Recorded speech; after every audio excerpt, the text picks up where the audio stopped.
दोस्तों, आज हम बात करेंगे एक ऐसी बीमारी के लिए जिसके मरीज हमें अक्सर के मोस्टली घरों में देखने को मिल जाते हैं। जी हाँ, मैं बात कर रही हूँ पाइल्स यानी बवासीर पे। नमस्कार, मैं दीपा मेहता स्वागत करती हूँ आपका फोकस चैनल के हेल्थ प्रोग्राम में। आखिर ये पाइल्स हमें होती क्यों हैं?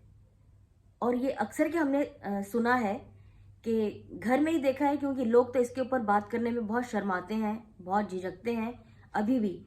और इसी कारण के वजह से ये प्रॉब्लम इतनी ज़्यादा बढ़ जाती है कि ऑपरेशन तक की नौबत आ जाती है।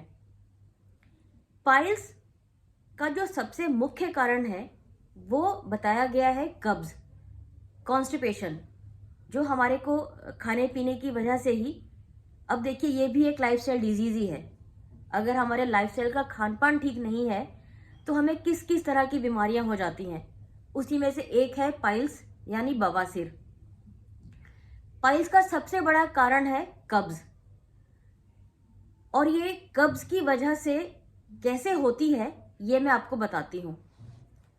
दोस्तों, हमारे पेट की जो बड़ी आंत होती है, जहां पे उस आंत का अंत होता है, जो हमारे पेट का जो एरिया है जहां पे हमारा उस आंत का जो लास्ट स्टेज है, वहां के उसके खत्म होने के बाद एनएस शुरू होता है, एनएस होता है, जहां से हम अपना मल त्यागते हैं, मोशन पास करते हैं। अब क्या होता है कि कब्ज की वजह से हमारी स्टूल जो है, मल जिसे हम पॉटी भी कहते हैं, वो बहुत सख्त हो जाती है, बहुत टाइट हो जाती है। और अब पेट तो साफ करना है, क्योंकि हमें फिर उलझन रहती है। अगर आप पेट साफ नहीं होगा, हम मोशन पास नहीं करेंगे तो भी हमें प्रॉब्लम लगती है। मॉर्निंग में उठे, हमने रूटीन का जो किया, चाय पी, कॉफी पी, उसके बाद मन करता है कि अब हम फ्रेश हो। लेकिन फ्रेश कैसे हो? हमें इतनी ज्यादा कब्ज है, हमारी मोशन इतनी टाइट हो गई है, स्टूल इतनी सख्त हो गई है, इतनी सूखी हुई हो गई है कि जब वो निकलती है और हमें जोर लगाना पड़ता है, जोर लगाने के साथ एनएस में कुछ नसें होती हैं, कुछ टिश्यू होते हैं, उनमें स्वेलिंग आ जाती है। क्योंकि मोशन निकालने के लिए एनएस की जगह तो छोटी ही है, लेकिन पॉटी जो है वो इतनी टाइट हो गई है कि उसको निकलने में दिक्कत हो रही है। कई बारी कब्ज वाली जो मोशन होते हैं वो थोड़े थोड़े मात्रा में भी निकलता है, कई दफा बहुत लंबी भी आप देखेंगे बहुत लंबा मोशन भी निकलता है, जो कि सख्त होता है और वो अंदर से पूरा आपको पेन देता हुआ बाहर आता है। स्टार्टिंग में तो दोस्तों कई बारी हमें पता ही नहीं चलता, हल्की हल्की ब्लीडिंग होती है, स्किन छिल जाती है, लेकिन हम ध्यान नहीं देते। यही प्रॉब्लम 10-15 दिन के बाद इतनी ज्यादा बढ़ जाती है और हमारी वो स्किन जो छिलनी शुरू हो जाती है, टिश्यू ब्रेक होने लगते हैं, नसें सूजने लगती है, खून जमने लगता है। जब उसकी प्रॉब्लम बढ़ती है और मोशन पास करने में दिक्कत और ज्यादा होने लगती है, तब शुरुआत होती है बवासीर की, स्टार्टिंग होती है पाइल्स की। अगर हम शुरुआत में ही इस पर ध्यान दें, इसको गौर करें और इसका उपचार करें, तो हम बहुत जल्दी ठीक हो सकते हैं, अपनी इस बीमारी को बहुत जल्दी पकड़ सकते हैं। जब हम मोशन पास करते हैं तो हमारी अंदर की स्किन जो होती है वो धीरे धीरे छिलनी शुरू हो जाती है, फटने लगती है। कई दफा ये सूज करके बाहर आना भी शुरू हो जाती है। स्टार्टिंग में आप देखेंगे हल्का सा एक मांस का टुकड़ा या छोटा सा एक दाना सा बाहर आया, हमने ध्यान नहीं दिया। इसी तरीके से ये चीज धीरे धीरे बढ़ने लगती है। पहले एक मांस का टुकड़ा आया, फिर धीरे धीरे एक दो और आए।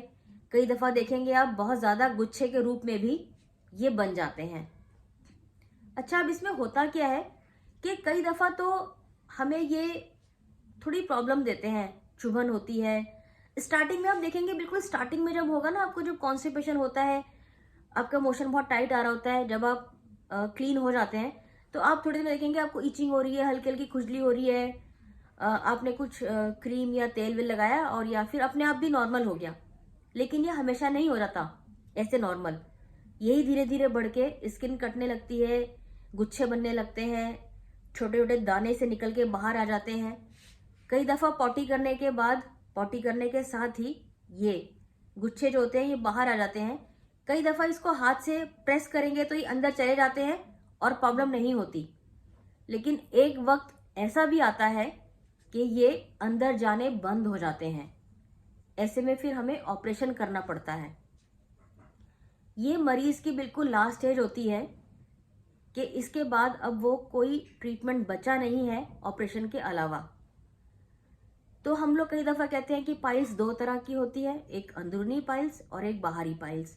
अंदरूनी वही जो मैंने आपको बताया कि टिश्यू और नसें जब सूज जाती हैं तो वही धीरे धीरे बढ़ करके बाहरी पाइल्स का रूप ले लेती हैं और मस से वो बाहर आने लगते हैं। अब आप ऐसे में क्या करें कि आपको पाइल्स की शिकायत हो ही ना। कई दफ़ा ये भी देखा गया है कि प्रेगनेंसी में महिलाओं को कब्ज की शिकायत हो जाती है, जिसकी वजह से उन्हें पाइल्स हो जाती है। तो दोस्तों, खाने पीने में हमें सबसे ज़्यादा फाइबर्स, रेशेदार खाना खाना पड़ेगा। ये बहुत ज़रूरी है।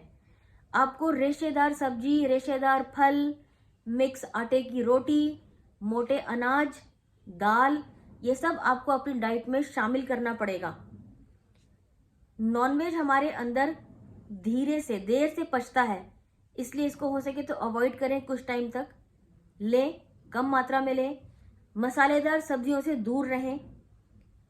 जंक फूड, खास करके ये जो है ना मोमोज, पास्ता, बर्गर, चाउमीन, इन सब से दूर रहें, क्योंकि मैदा बहुत देर से गलता है और हमारी आंतों में चिपक भी जाता है, जिसकी वजह से हमारा पेट ठीक से साफ नहीं होता, कब्ज हो जाती है, मोशन बहुत टाइट हो जाता है, जिसकी वजह से स्किन कटनी शुरू हो जाती है और पाइल्स जैसी भयानक बीमारी हो जाती है। दोस्तों, पाइल्स कोई आम बीमारी नहीं है। आज की डेट में आप देखेंगे पाइल्स की समस्या आपको अपने घर में किसी ना किसी एक को देखने को मिल जाती है। स्टार्टिंग हम इसको कब्ज से ही कहते हैं, कब्ज हो गई, कब्ज हो गई। ये कब्ज कब बवासीर और कब बड़ी पाइल्स का रूप ले लेती है पता ही नहीं चलता, क्योंकि हम इसको सिर्फ नज़रअंदाज करते हैं, अपने खाने पीने की रूटीन्स को चेंज नहीं करते हैं। खाना खाने से पहले आप कोशिश करें कि एक बड़ा बाउल हरी सब्जियों का और फल का खाएं, जिसमें आप ककड़ी ले सकते हैं, खीरा ले सकते हैं, गाजर ले सकते हैं, मूली ले सकते हैं। ऐसे ही फ्रूट्स में आप जो छिलके वाले फ्रूट्स हैं, मोस्टली आप कोशिश करिए कि छिलका उतार कर ना खाएं। लेकिन आजकल क्या है कि फ्रूट्स जो आप मार्केट से ला रहे हैं, उसको कम से कम आधा घंटा फ्रूट को पानी में नमक डाल के भिगो के रखिए, ताकि उसके ऊपर का केमिकल साफ हो जाए। क्योंकि पता चले कि आप फ्रूट तो पाइल्स को ठीक करने के लिए खा रहे हैं और ऐसे केमिकल वाले फ्रूट्स खा के आपको कुछ और बीमारियां हो गई। इसलिए आप जो भी फ्रूट लाएं, एप्पल है, चीकू है, अंगूर है, जो भी ऐसे फल हैं जिनको हम डायरेक्ट खा सकते हैं, इनको आप ला करके गर्म पानी में नमक डाल के थोड़ी देर के लिए ज़रूर रखिए। उसके बाद आप इसको छिलके समेत खाइए। ये एक बहुत अच्छा सोर्स है फाइबर का। खाना खाने में आप दही ज़रूर लीजिए। इसके अलावा स्मोकिंग, जो लोग स्मोकिंग बहुत ज़्यादा करते हैं उनको कब्ज़ की प्रॉब्लम बहुत ज़्यादा रहती है। स्मोकिंग करने से, ड्रिंकिंग करने से आपकी बॉडी डिहाइड्रेट होती है, पानी की कमी होती है, जिसकी वजह से आपको कब्ज़ हो जाती है। कब्ज़ होने की वजह से आपकी स्किन कट जाती है, टिश्यू ब्रेक हो जाते हैं, ब्लड वेसल्स में स्वेलिंग आ जाती है और ये आगे चल के पाइल्स की प्रॉब्लम हो जाती है। खाना खाने से पहले भी थोड़ा सा पानी पीजिए। खाना खाने के साथ साथ थोड़ा थोड़ा 2-3 बारी 1-2 घूंट पानी पीजिए।